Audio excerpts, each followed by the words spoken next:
Agora a gente abre espaço para a rodada de entrevistas com os candidatos à Prefeitura de Uberlândia.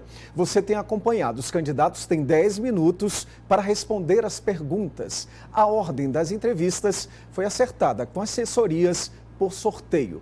Nosso convidado de hoje é o candidato do PSOL, Wallace Alves. Boa noite, candidato. Boa noite Uberlândia, boa noite a todos e todas. Uma honra estar aqui, né? Vamos discutir Uberlândia mais uma vez. Candidato, seu tempo começa a contar a partir de agora.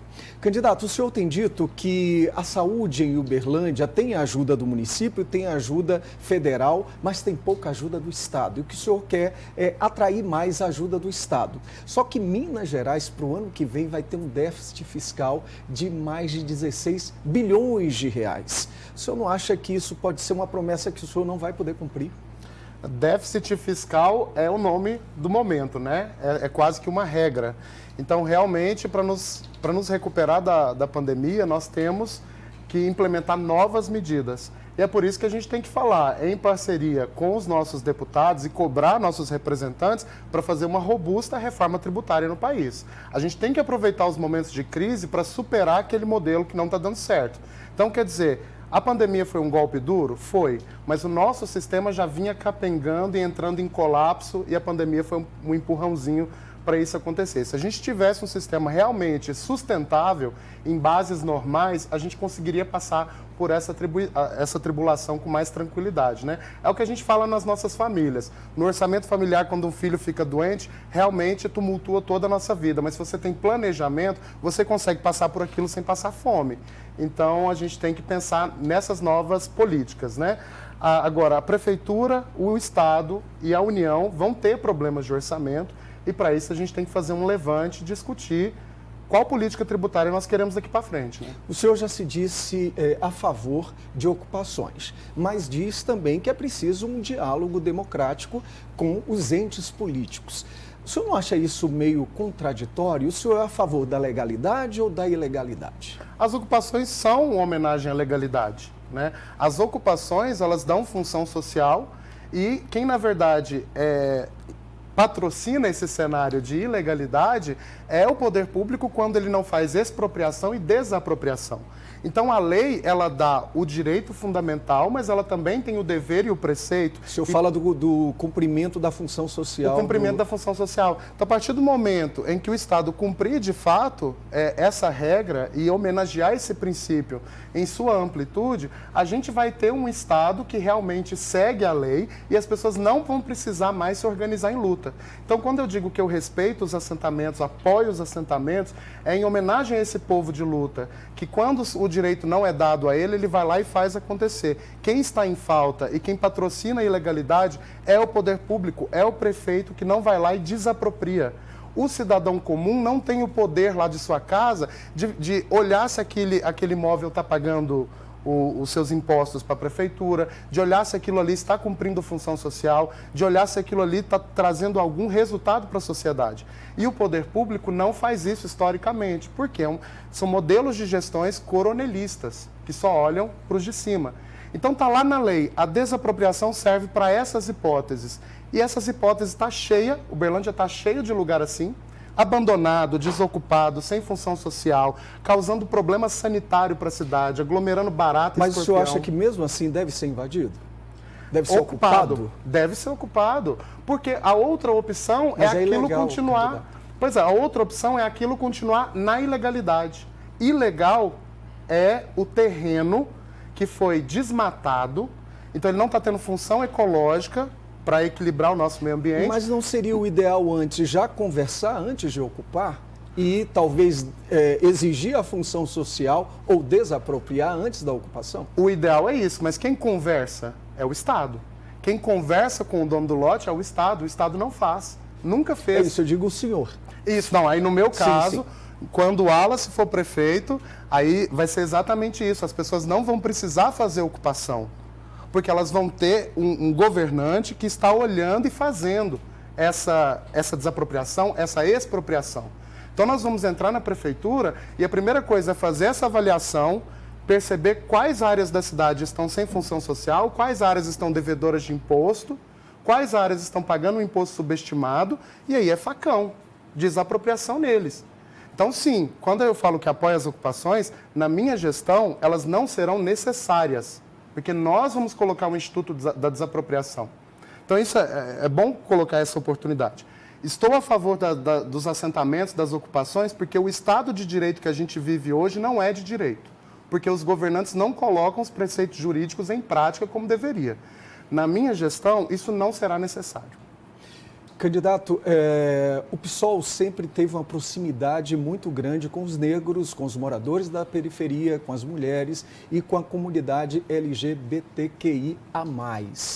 Com muito orgulho. Como o senhor, se for eleito, vai dar oportunidade a todos esses que eu citei agora? Todos esses segmentos que a gente chama de as minorias, né, mas que na verdade são as maiorias sociais, você soma mulheres, a negritude, os LGBTQIA+, pessoas em situação de rua, pessoas com deficiência, os encarcerados, todas essas pessoas são a maioria da sociedade, é o que a gente chama de 99%. Então o que nós queremos?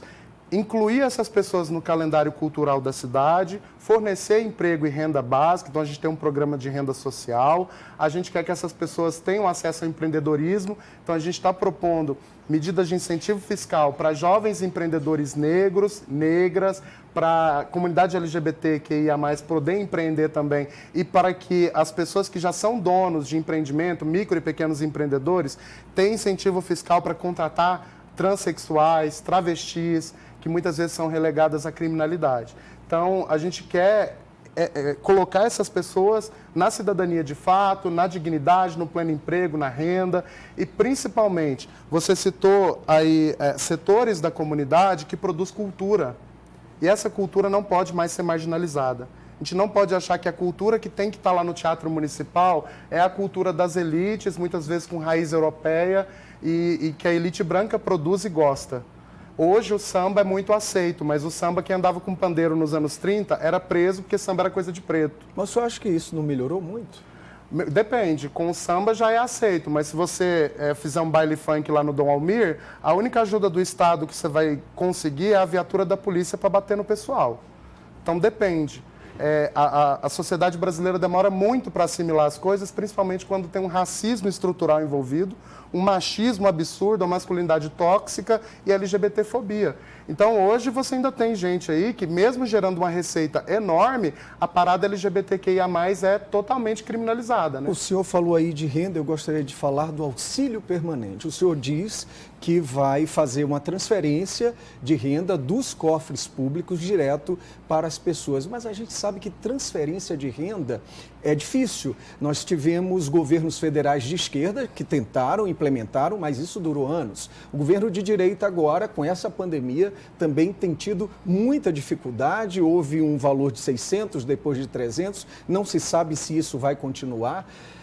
O senhor já tem realmente isso concretizado de que o senhor vai transferir dinheiro público dos cofres públicos para os pobres? Isso é possível realmente? É possível. Agora eu retomo... Permanente, como o senhor fala. Permanentemente. Até porque a gente tem que deixar claro, primeiro, uma coisa. Quando você coloca investimento no povo, e isso já tem estudo internacional, né? O Bolsa Família é premiado internacionalmente, com reconhecimentos aí sobre o retorno econômico que ele dá. Então, se você coloca R$1 de investimento na população, volta R$1,20, por exemplo, para a economia. Cresce a economia. Então, hoje, se a gente começa com um programa de renda básica em valores baixos, dentro de uma década, aquilo ali a gente já está conseguindo gerar mais riquezas para poder aumentar esse valor e expandir a camada da sociedade. Quanto, por exemplo? A nossa meta é manter os R$600, mas não totalmente subsidiado pela prefeitura. O Congresso Nacional, com certeza, vai fazer uma frente muito firme e ampla para compelir o governo federal a manter esse auxílio. A gente tem que reforçar aqui que quem colocou o auxílio emergencial para acontecer foi o Congresso Nacional, foram os nossos deputados, não foi o governo Bolsonaro. O governo Bolsonaro está querendo cortar e sempre quis. Então, nesse sentido, eu tenho certeza que o Congresso vai fazer frente para que esse auxílio, porque renda básica já é um debate de décadas, né? E nós queremos que parte desse auxílio saia subsidiado pela Prefeitura Municipal de Uberlândia. Candidato, o senhor tem menos de 50 segundos para as considerações finais, por favor. Obrigado, eu agradeço o espaço. Tá mais uma vez falando dessas propostas. Eu sei que é muita ousadia a gente pensar em mudar todo o sistema de privilégios que a gente tem colocado aí na cidade e, ao mesmo tempo, continuar as lutas que são tão caras para a comunidade, que são tão necessárias para a população. Então, nesse sentido, eu quero pedir o seu voto de confiança e o seu voto efetivo para um futuro melhor para Uberlândia, com novas caras dentro da política, uma nova energia, pessoas que não têm conchavo, não têm conluio com o poder que está aí causando esse tipo de distorção social, causando opressões. Então, o meu único compromisso é com essas propostas, que eu venho aqui já desde a campanha claramente dizendo o que eu vou combater e de que forma que eu vou combater. E no dia 15 eu conto com vocês. Candidato, muito obrigado por sua participação. Uma boa noite. Eu que agradeço. Boa noite, gente. Nosso convidado de amanhã é o candidato Placidino Stabile, do MDB.